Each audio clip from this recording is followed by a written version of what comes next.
நான் வச்சு கொஞ்சம் பார்த்தேன், அப்பப்போ எடுத்து எடுத்து பார்த்து இது ஒரு மனசுக்கு ஒரு சந்தோஷமா இருக்குது. இதை வச்சு பார்த்துட்டு இருக்கையில குட்டியாக அழகாக இருக்குல்ல. இதே மாதிரி லாக் பண்ணி மூடிடலாம் போல். ஏன்னா இது 2 கை வச்சு தான் யூஸ் பண்ண முடியுது. மூடியாச்சு. ரொம்ப சூப்பராக இருக்குல்ல குக்கரு. 200 ரூபாய்க்கு நான் ஆன்லைனில் தான் வாங்கினேன்.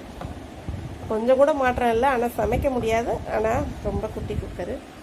இங்கே பாருங்கள், கையில் இருக்குது. ரொம்ப அழகாக இருக்குல்ல. இங்கே பாருங்க, இவ்வளோ தான் இருக்குது சைஸ். குக்கரோட சைஸே இவ்வளோ தான். ஆனால் பார்க்க ரொம்ப அழகாக நீட்டாக இருக்கு. இந்த வீடியோ பிடிச்சிருந்தா லைக் பண்ணுங்கள், கமெண்ட் பண்ணுங்கள், ஷேர் பண்ணுங்கள். இவ்வளோ நேரம் பொறுமையாக இந்த வீடியோ பார்த்தவங்க எல்லாருக்கும் ரொம்ப ரொம்ப நன்றி.